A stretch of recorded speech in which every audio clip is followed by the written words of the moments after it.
later in 2008, you guys finally broke through and won the national championship. Shortly after that, you appeared on 175 million bottles of Dr Pepper. Seemingly overnight, Str8 Rippin was, and you were on top of the world.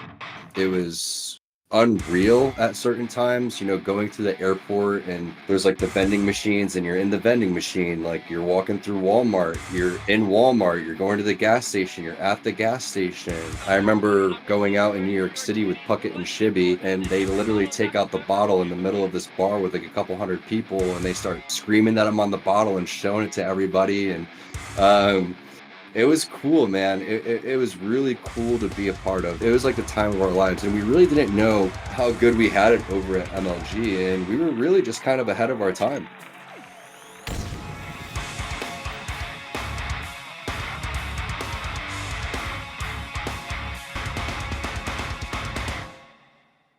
Welcome to the fourth episode of the Tide the Leader podcast. This is Eli the Ninja. I'm here with old man Makowski. Today we're joined with a Halo legend through and through, probably one of the most recognizable names across all of esports. Welcome to the podcast, Tom Tsquared Taylor. Wow, how am I going to live up to that hype right there? You got to be kidding me. What's up, guys? It's nice to be here, and I appreciate you guys. Thank you for having me. Yeah, and Hunter, I mean, obviously you're top of mind for us when it comes to guests in general because, I don't know, we used to compete against each other. We have similar origin stories. And obviously we got to link up recently at HCS Arlington, which was super cool to see you there. And you've actually casted with us on LVT. So it's really awesome to see you back in the scene and just kind of like working your way back into it. But throughout the podcast, we're going to try to keep it short and sweet for you guys. We're going to take a trip back in time down memory lane. I know, Hunter, you had some questions from the early days that you wanted to go ahead and tackle first. So what you got for us, Hunter? Yeah, I think we just start from the very beginning. And this was the beginning, it feels like, for gaming's entrance into the mainstream media, at least for sure. With MTV True Life, I'm a pro gamer. It was the first glimpse into what being a pro gamer was like. All these years later, Tom, what sticks out to you from that experience? And was there anything that happened behind the scenes that wasn't shown that maybe you wish was? Yeah, so first of all, I was 17 years old when that happened. And the way that kind of transpired was we were at MLG Houston 2005, and we randomly heard that MTV was going to be there doing kind of like a casting call. So they interviewed basically as many people as possible. I was teaming with, I think, Killer N, Zios, and Sergio or something like that. It was the Str8 Rippin team. I believe we got second place that event. I can't remember the exact squad, but I think that was the squad. And this is back when, like, there was still Zanzibar one flag and dual wielding. So before, like, the actual update that ended up happening, like a couple events in, the noob combo was extremely powerful. So did the interview. I thought the interview went really well, and ended up finding out shortly after that they had chose me and two other people to be a part of MTV True Life. And then they started filming me almost immediately, and I thought it was going to be like this big whole camera crew, like 5 people, like someone fanning me, feeding me grapes, or I'd be like, like I thought it was going to be like this crazy glorious experience. It was actually just one dude who was the executive producer, editor, the whole shebang. He basically showed up with one camera, and it was pretty awesome to be a part of, and we had a lot of fun. I think one of the things for me that I started to realize, I was like, man, I'm a douchebag. So like I like sat there and I watched the event, and I was like, I act like an idiot, but I was 17 years old. We all were. Let's be fair. Yeah, one of the things to realize from the first thing that I realized, I want to talk about the bad before the good, was that it was heavily edited. They would basically take little clips of me saying things and splice them up with clips from 4 months later. They would take things and really edit it around to make it a lot more dramatic. They would make it seem like my girlfriend at the time was I would play for 8 hours and she'd just be sleeping behind me. That was not the case. Like, she took like a 30-minute nap, and they ended it like they made it in the MTV True Life show like that I sat there for 10 hours and ignored her. So it kind of opened my eyes to production. That's why I started to get into, you know, being in front of the camera, being behind the camera. It really blew my mind. It opened up my eyes into how television is produced and commercials and things of that nature. The positives, you know, also after that event, I felt a lot of pressure to perform, which was interesting. But a lot of the positives were, while it was happening, it was really cool if you were around at the time to know that MTV was walking around filming. And it was just something that you're like, whoa, like this is something that's about to blow up. You could kind of sense it, you know, in the room. And it's like MTV's here. Like, you know, there's like signs everywhere that if you walk inside, you're going to be filmed by MTV. So that was a really cool part. And then afterwards, just seeing, you know, the amount of press and the amount of things that started to kind of open up. The next year we had the show on USA. Shortly after that, I was on G4, and I had that hosting job for about 6 to 8 years. I did a G4 TV icon show. I was on Attack of the Show. Olivia Munn tried to show me her tits live on camera for the Halo 3 for the Halo 3 special. She's like, Missed what if that I do if part. I whip these out right now? And I was That like, was live? yeah, that was live. And then she's like, what if I do if I whip these out right now? I was like, I'd most likely still focus on the game. And she was like, what? And I was like, I was locked in, bro. I was locked in. No way. Aren't we all, right? That was a huge mistake, but yeah. Regrets later in life, bro. Regret. Like, why did I did have care about the regrets. game, bro? What? Yeah, I was. Oh. I don't know why. It was the first time I was playing Halo 3 ever, so I was like super stoked, and I was like, I was on like a killing spree, and she's trying to, you know, distract me, and I wasn't having it. So yeah, Oh, big mistake. man. But overall, man, it really kind of slingshotted a lot of, you know, esports. And a lot of one of the things that I always tried to do was I tried to make it cool, because back then it wasn't considered cool. You know, Right. like talking about being a gamer 20 years ago, 15 years ago, when I was in high school, it was considered nerdy, it was considered dorky. You weren't like sitting at the cool kids table, and what you realize eventually is, who cares what people think about you, you know, cool kid or not, sports player, band player, you know, if you're doing something that you like, if you're doing something that you care about and you're passionate about, that's cool, man. Like if you like something, that's cool. If you're open and honest about, you know, your passions and who you are, that's cool. So I think that that is something that I always wanted to do, is I wanted to make it acceptable. Granted, my way of doing it was by acting like I was cool, but it kind of worked, you know. So yeah, I think that that was kind of my goal back then, and it seemed to work. That makes a lot of sense to me. I feel like it was easy for MTV to say yes to you because you were definitely like different than the standard gamer. Like you kind of looked like a jock, like a basketball player, Right. whatever. So you were like more marketable, quote unquote, at the time. But you're right. I do think that, you know, culturally, it did maybe shift people's perspective about like the image of a real gamer, and that you could be cool and like kind of edgy or whatever. Like, didn't they? Did they include the part where you're wearing like your girlfriend's like panties around panties? Oh, your yeah. neck? Yep. Like Yeah, that man. was I Those were couldn't. not. Those were used too. Those Those were used. For sure, yeah. So that was like my Little Rascals moment, you know, where he takes like Darla's like thing and like sticks it at the top of his vehicle and his little go-kart that he makes. And I was like inspired by Little Rascals, one of my favorite movies. And I loved like Little Giants and all that Yeah, stuff dude. kind of growing up. So I was like, you know what? I'm gonna just go for it. I don't know what I was thinking, man. Like I have no idea what my parents thought of me at that time. Like I was such an unhinged. I probably still am a little unhinged, but man, like Yeah. I just didn't give a flying fuck back then. It was crazy. It was crazy to think about all this shit that I did. Woo! What a Right. great start. Yeah.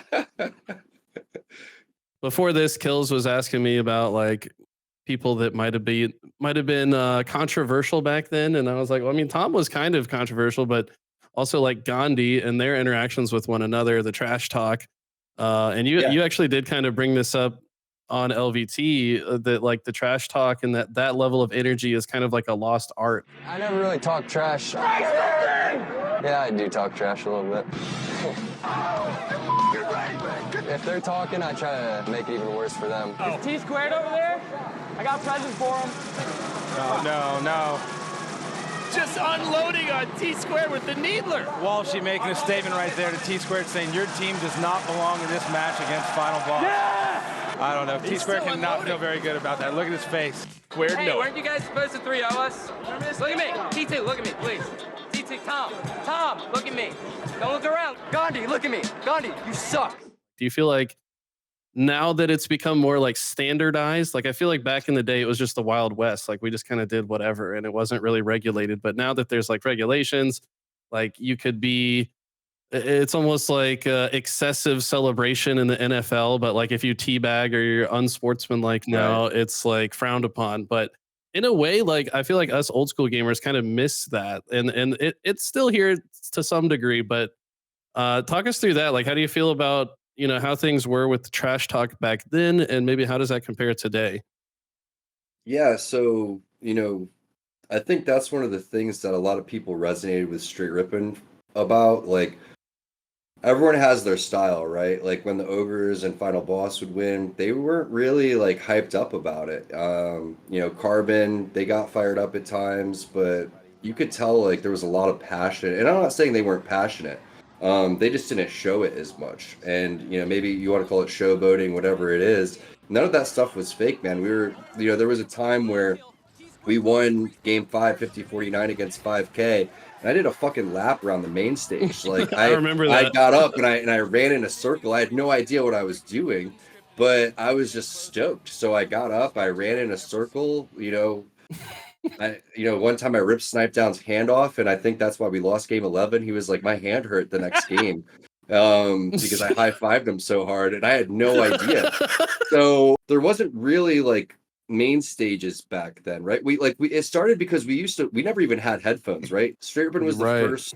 Str8 Rippin Carbon Final Boss were the first people to test the Astros, which were like airplane pilot headphones. They were huge. Like we really tested those out. So before, you could just talk shit. Like you could just be like, you suck, and like like Sightless versus Walshy, like all of these like really epic old school Halo videos. It's called Teamwork Walshy, like all these type of things. It was great because you could just hear each other. Because in Halo 1, you didn't really communicate much. You were so locked in because you played 4-man split screen, and you could just see what was going on. When you're playing at that level, you don't have to call out. And you basically whisper stuff because you didn't want the other people to hear you. You had 4 people sitting here. You had 4 people sitting right there. So now things are a lot different. Everyone's like separated. Everyone's in their zone. And like you said, it's kind of like, the excessive celebration thing, but it's like, I see it in certain people. Spartan is someone that I think I brought up on broadcast.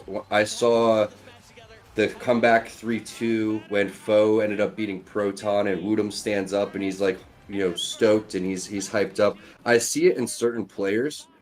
Certain people just, like to be a little bit more chill and calm, cool, and collected. Like, legit, Brian was always calm, cool, and collected, but there's times where he really popped off and ended up getting pumped up. So I definitely think that in terms of what I miss and what is missing to me right now in the current state of Halo is there needs to be more excitement when you win. I don't want to take anything away from the hard work that the players do. I'm not asking them to be something that they're not. I just think that either, it's just different personality types, realistically. Some people like to celebrate, some people don't. And it's okay either way. I think that maybe nowadays people are afraid of like breaking some term in their contract. I mean, back then there weren't really like orgs behind the players too. So it's just a totally different landscape now, man. But I definitely agree. I think there could be a little bit more excitement. And when we saw Woodham hold up his keyboard, that was so epic to just be like, look, guys, I'm up here doing something that not a single other person is doing, and just kind of putting, and we I don't know if you saw the podcast, but we had him on, and he was like, yeah, I just kind of did it. I didn't plan on it. I just felt it in the moment. And I think that's the sign of like a really awesome player, to just be in the moment and just do what feels right. So Yeah. Love that. All right. Speaking of props and maybe some premeditated trash talk, didn't Gandhi throw a toilet paper roll at you? He handed it to me, and then I tried to fight him afterwards. I was down to scrap back then. Like I didn't care, like I was really passionate about this stuff, and I think he handed it to me and then I threw it at him.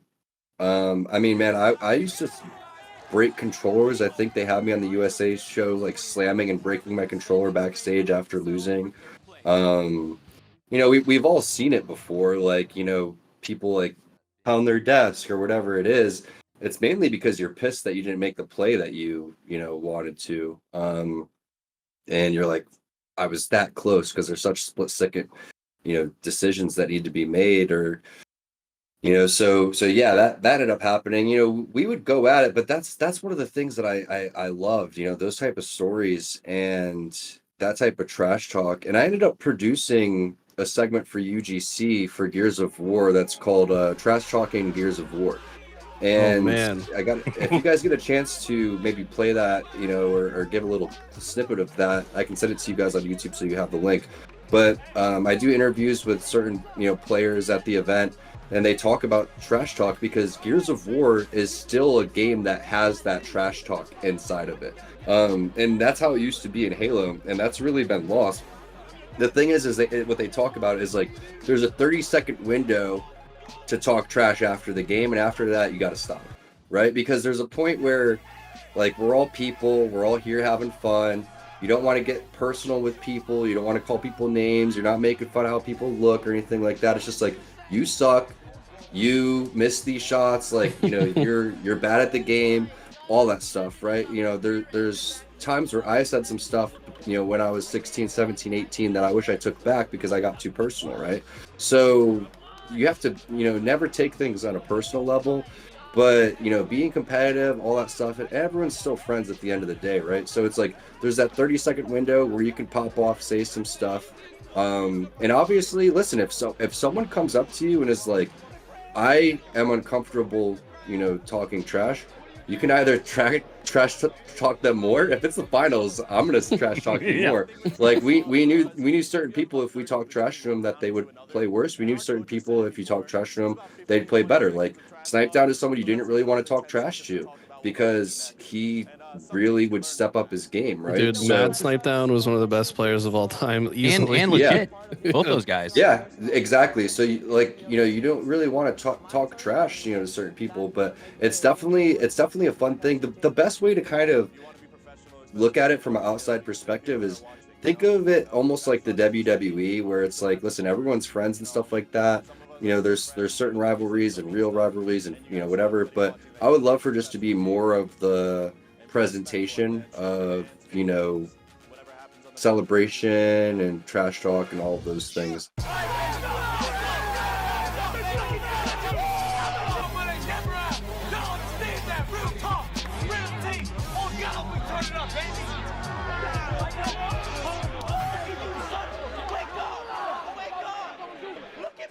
Either way, I still think esports is in a really good spot.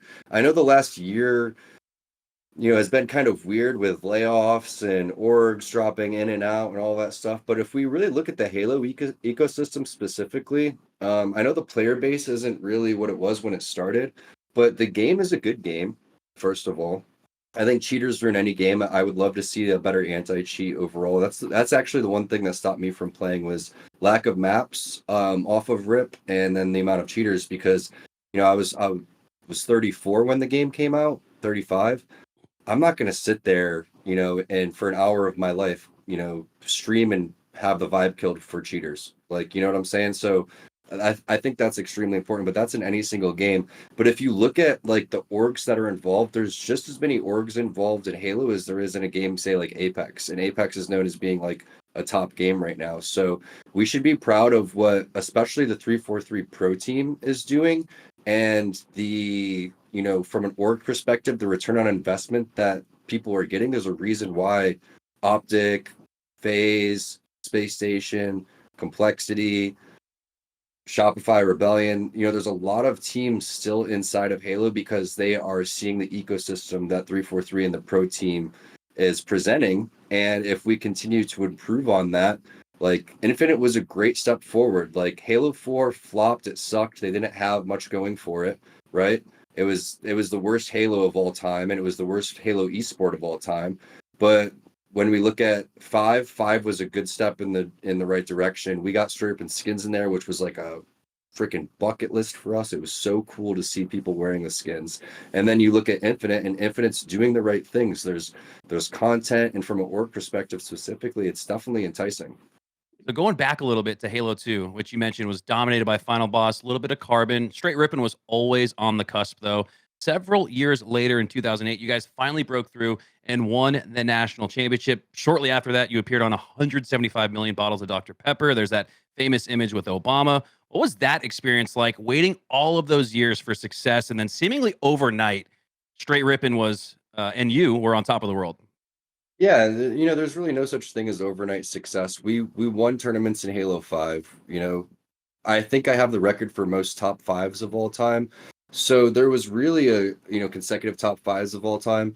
We were always like in the top four every single time, and we would win an event here, win an event there. We won multiple events in 2005. I don't think we won in 2006. We won one in 2000, a couple in 2007. And then in 2008 in Halo 3 is really when, we started to shine. It was wild. To answer your question, it was wild, but you're so in the moment, you don't really think about those things. And going back and reflecting all of that, it was an amazing time, man. Like it was like the time of our lives. And we really didn't know how good we had it over at MLG, and we were really just kind of ahead of our time. I wish that our team would have stayed together. I wish we never would have dropped Elamite. I think that was like a big mistake, and I highly recommend to any players in general, really try to stick with your teammates like as long as you can, man. Like even if there's just like miscommunication, people love to point fingers, but sticking together typically for the most part is always better than team changing, because it takes a while to like develop like relationships and partnerships and teamwork and things like that. And you have to restart every single time, so there's never like some sort of magic formula. You can't just like drop one player and replace the other player and something magic's going to happen. But it was great. It was awesome to be a part of. It was unreal at certain times, going through the airport, and there's like the vending machines, and you're in the vending machine, like you're walking through Walmart, you're in Walmart, you're going to the gas station, you're at the gas station. Like I remember going out in New York City with Puckett and Shibby, and I thought we were just going to have drinks, and they literally take out the bottle in the middle of this bar with like a couple hundred people, and they start screaming that I'm on the bottle and showing it to everybody. And it was cool, man. It was really cool to be a part of. It's like it's almost unreal, really. Very different time, and I think you've personally come and talked, because me and you have talked a few times in recent years, and you told me that, if I recall correctly, that you kind of got screwed in this Dr. Pepper deal. Like, you think Dr. Pepper got maybe a bit more out of it than you did. Yeah. Do you want to talk about that a little bit? I would say that I wish that I would have negotiated a little bit better, but also at the same time, there's like little things that really taught me a lot about just branding and all that stuff. So I don't look as any mistakes that were made at all, but I'm like, I would have loved to have my name on the bottle, right? Because it is me, but it doesn't say Tom Taylor, right? Oh, really? It doesn't Okay. say T Wow. squared. It doesn't say T squared on the bottle, or it doesn't like have, if it was now, I would want to have like my name and my Twitter handle, right? So it's like Wow. little things like that really matter, but that's what makes me good at my job now, and that's why I really lean into this stuff. But it's also, that's why I love being in a position where I do enjoy playing still, but I look at myself more of like a manager of players, of talent, and what I'm doing over at Clutch One in partnerships. And I look to kind of scale what I'm doing overall too. And that's what I'm working on at Str8 Rippin. And that's why I can really help a lot of people. And help people negotiate, help people with contracts. I have a lot of friends that come to me and ask me for advice. And, I've been doing this for a while. So if I've learned anything, it's really just how to negotiate and how to maximize the opportunities that are coming to you. So I'm really grateful for all the experiences. Makes a lot of sense. Yeah, I can't think of anyone that would have more experience than you when it comes to like just navigating the landscape that is being a pro gamer. I mean, you've been at the top. You've seen you've probably seen some shady contracts, some actual good contracts that like actually value you, you know. So for a young person coming up, I would definitely recommend they talk to you. Be like, look, am I getting screwed in this deal, or like, is this a good Yeah, deal for me? And I tell people that a lot because there are a lot of orgs that like kind of show up and offer contracts to young talent, and the young talented player is often just excited to be signed at all, so they don't even read it. Right. So they just want to tweet the stupid gif of the signed contract, and that's Right. all they're thinking about without actually reading it. You know what I mean? It's like, Mhm. dude, you got to think about not only what they're getting out of like who's getting the better deal here. Like it should be a mutual agreement where you're getting value from the contract, and so are they, and make sure that it's not like an uneven exchange. So I think that it's important that you bring that up because I think that's a pretty common problem right now in esports. Actually, is just orgs kind of like undervaluing their players and players getting the screwed into the deal.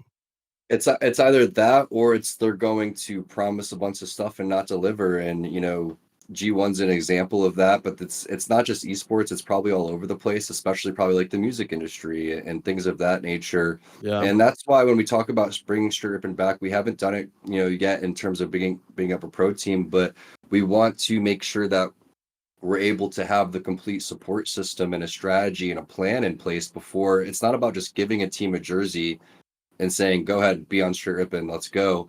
There's so much work that comes in between to be able to set some stuff up like that. And, one of the things that is really important is being like, hey, and this is, we're talking to a team right now, and I'm like, listen, guys, like, I'm only going to pay you what I know I can pay you, right? And I'm not going to go and promise you stuff. And I did the same thing, Eli, when I talked to you about Clutch One. And granted, it's still an up and coming company and things like that. But the worst thing you can do is overpromise and underdeliver, right? So you want to just be like, hey, like,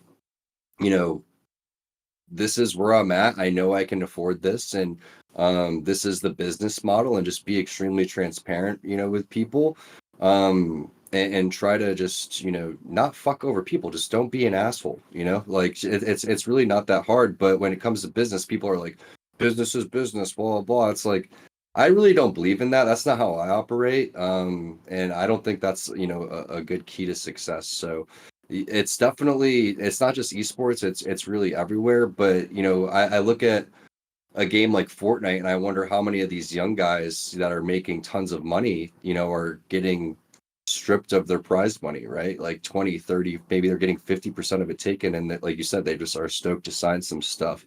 And the problem with esports is that everyone, in order to be at the top, you have to play so much that you don't care about anything. You're just down to trust some people, and you're like, sure, whatever you say, I'll sign because I need to game and I need to practice, and I'm really locked in right now.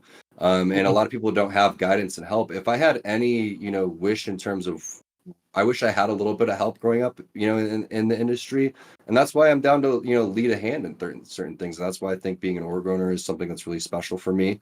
I think, the positions that I take in the future for esports, this is kind of the role that I want to be in. And having like people to help you with video editing, you have someone in here helping you, record this right now, and having like a team, what you guys have built over at LVT, and having all this teamwork and honesty and transparency. That's the stuff that this is all about. It's like a family, and it's like you share knowledge with each other, and that's the only way that you're going to grow. So it's like it's really important to talk about these things. Yeah, Eli and I are very lucky that we found our gaming family. It feels like in LBT. Those guys are all the goats and legends.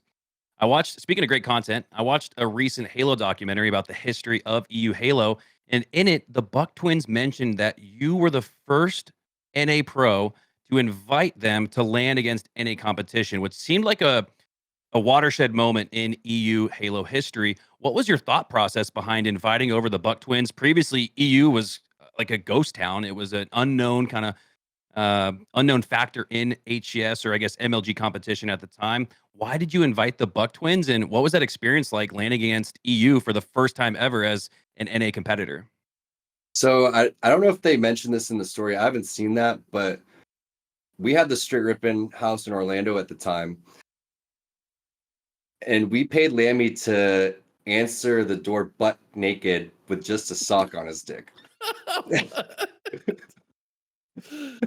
Dude, So like, Lammy. $20 and a slice of Domino's pizza, or what was 100 the contract? $100 to Okay. answer the door butt ass with just a sock covering his junk, and he did it, man. He did it, and that was the first introduction to the house. They thought they were lost. They were like, whoa, and we're like, ah, we got you. Come on in, guys. So we used to have a lot of fun, man.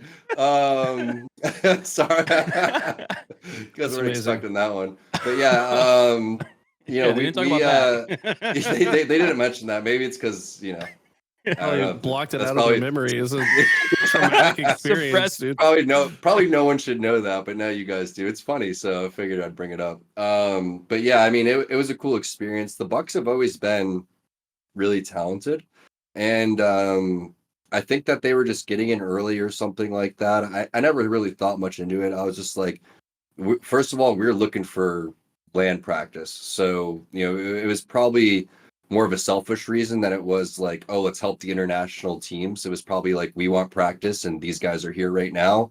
Let's practice, or let's practice against some competition and see how they are. So I don't think, you know, it was probably friendly to a certain extent, but it was more likely that we were looking for practice. And you know, it's awesome to hear that. And I love the EU Halo scene. I think that it has to be extremely hard to practice for them, and we're starting to see the EU Halo guys, you know, step up and have some good placements. We're seeing some love at the London event that's going to happen, and we had an EU team in Halo 5, and they were amazing, you know, to deal with and to work with. So they had great attitudes, they were really friendly, and I enjoyed every single aspect of it. But I'll have to check that out. That's cool that they said that. Shout out to the Bucks. I believe that's on Looney's channel. We'll probably link that in the description as well. Give you guys some links to some more great Halo content. But yeah, Tom, you would love to watch that, I think, especially with your firsthand experience of it. Yeah, I would be down for that. That sounds fun. I did want to bring this up just because it's kind of close to me and Makowski as well. But you were a part of that Str8 Rippin montage when you guys were on top of the world and winning everything. You guys then released probably the most insane Halo 3 montage of all time. I mean, there's more overkills on pro teams in that video, I think, than like any montage ever produced. And it's kind of an insane compilation of gameplay. One of the most viewed montages of all time, probably in what, 1.5 million territory. I think we're at 2 point something now, 2.5. That's insane. Yeah. So it's still to this day probably the most viewed Halo montage of all time. And back then, montages were like a commonplace thing and a primary means to provide content to your fans. But nowadays, that's not really the case. Do you feel like montages are a lost art, and should they come back? And what do you think is the reason that they're not so popular these days? I like montages a lot. I think that they're, you know, amazing.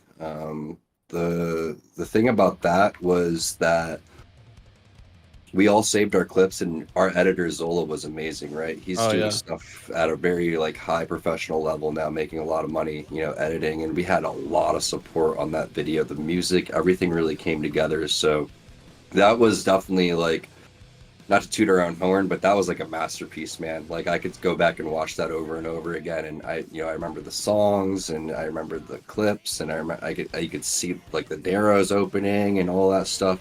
But yeah, I think it's a lost art.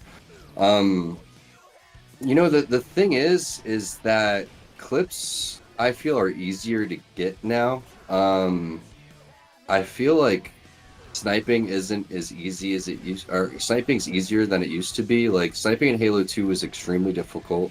Sniping in Halo 3 was extremely difficult. Like these no scopes that you see now and the clips that you see now, I think that the skill, listen, Halo Infinite takes a lot of skill.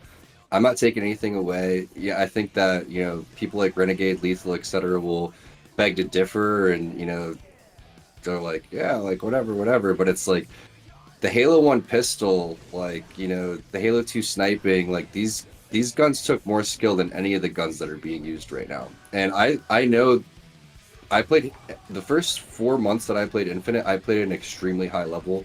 I knew I could have competed, and I didn't. So it's not like I am some old guy waving my fist at the sky. These are facts. And if we have to like put it to the test, we can put it to the test. But I just think that I don't know what it is about montages, why people don't do them continuously. But we've seen some good stuff. I think Frosty's had some cool montages, but you know, the level of these guys are playing right now, there should be more montages, man. Like these guys are nasty right now. There's so much talent out there. I love watching so many of these players play. And whether it's like you're on opposite teams and you have a friend you want to do a montage with, you want to do an individual montage, etc. To answer your question, though, I think that, again, it comes down to when you're competing, you're so locked in about your placement, and your placement is the only thing that matters, and blah, blah, blah. And people need more help to manage what they have going on outside of the game and making a marketing plan for themselves. So I just think that it's more about they're so locked in and worried about the next tournament, worried about keeping their team together and worrying about practicing, that they could care less about making a montage. And that's fair. I think that's fair. But, you know, if you're a video editor or if you're, you know, someone that is looking to, you know, make montages, I recommend trying to message these players and do whatever you can to gather some friends and maybe help them create it. You know, obviously charge for this thing, and could be an opportunity. Put together a plan with them and try to figure that type of stuff out, because I don't think that. I think that that's one of the reasons why we're not seeing it so much. And the person that facilitated our montage was Snipedown. That never would have happened if Snipedown wasn't like, listen, I got an editor. Let's all start gathering all of our clips and doing that. And it was his idea to do that. You know, we that would have never happened if it wasn't for him. Eric was definitely back in the Halo 2 days. I mean, he was telling me that he was watching like me and Makowski's montages in Halo 2 or whatever before he even went to a LAN. So it's cool that he wanted to make a montage. He probably had so many clips too, though. Like this guy, I remember when me and Gunshot were teaming with him, like before the first Halo 3 event, it felt like every single scrim this guy was hitting like multiple overkills. So that, and back then you could watch theater together. So he would be like, "Yo, check this out," just like invite us to his theater, and we would just, you know, watch back some of the games we played. So that makes a lot of. He's like, all these clips are taking up my hard drive space, man. Let's do something with these. Those guys are so much fun, man. Like it was such a group of characters, you know, Kyle, Elamite, and Brian and Eric. They were just so fun to be around, and Mason, all my teammates were, but those guys specifically, we had so many memories of getting clips, and just really, it's really a special moment. You know, that's really what it's all about, man, is making lifetime friends through this stuff.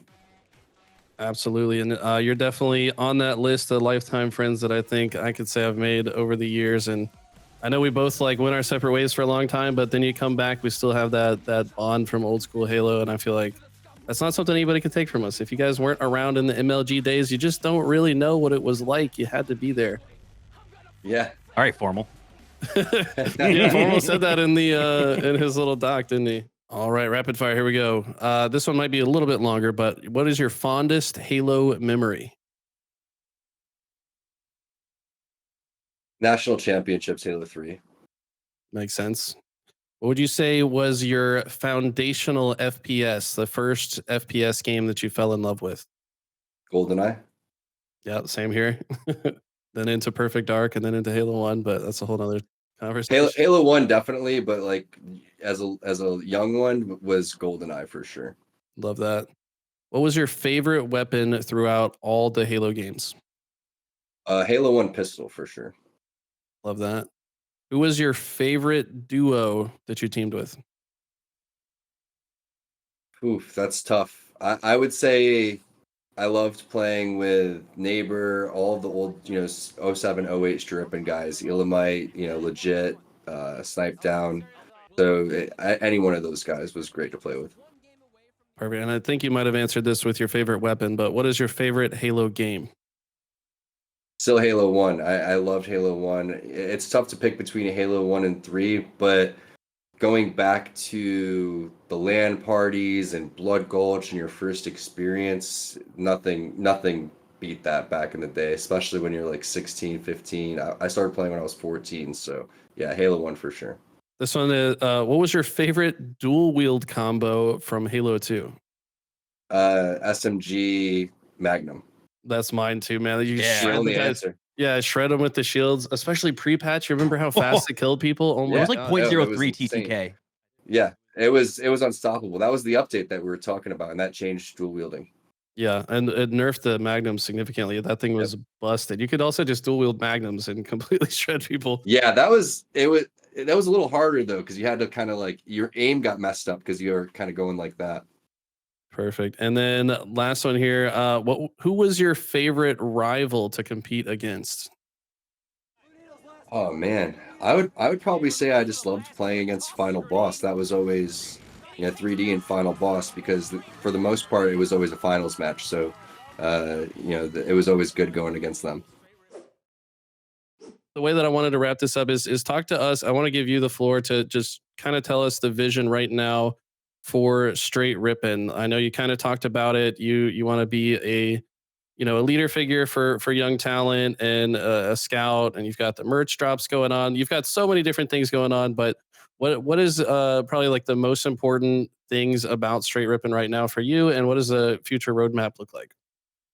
Yeah, so the most important thing is making a difference inside of the community. I think that the reason that this started was going and seeing the amount of love when we did the collab with SSG, but also seeing the booths around. I didn't see any interactive booths at the championships like last year walking around. It seemed kind of like a ghost town, and it seemed like the orgs were just kind of there and they weren't really engaging with the community.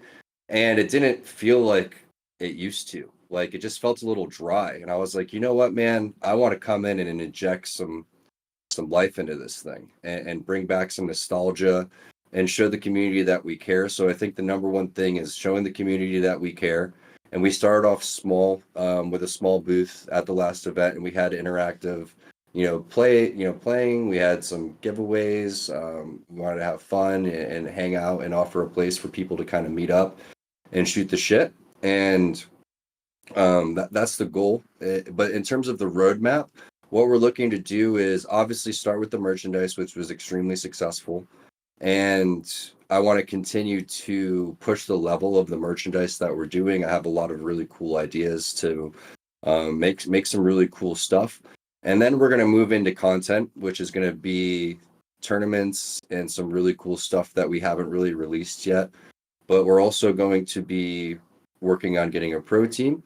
And then we're going to work on signing content creators. And we want to make sure the system and the support system and all the logistics are figured out for each one of these. There's no way that you can be successful with these without putting the time that it takes to cross all your T's and dot all your I's. So we're taking our time, and all that stuff's going to slowly start to unfold here within the next couple of weeks. But we have our deal with Razer, which is absolutely amazing. You can see some of the products behind me, and that was a big deal for us to get involved with them. And that really helps us push the envelope in terms of what we're going to do with our booths going forward, because we're going to have a booth at every single Halo event this season.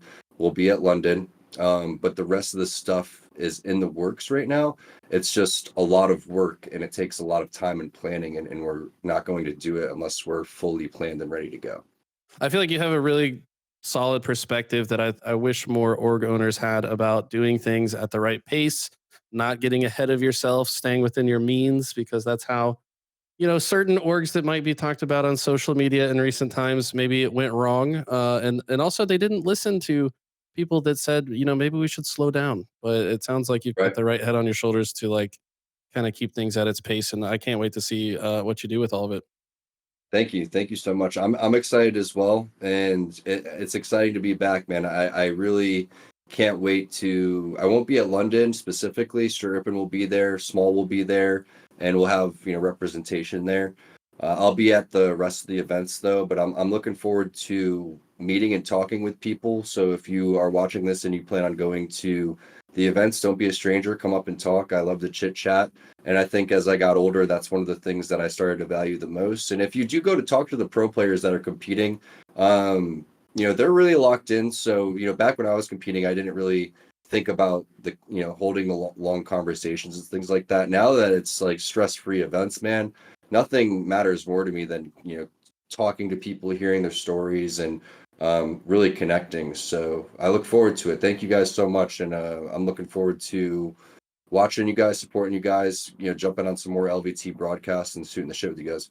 Thanks for watching the Tide the Leader podcast with Makowski and Eli. Be sure to subscribe to both my channel and Makowski Halo so you don't miss another podcast.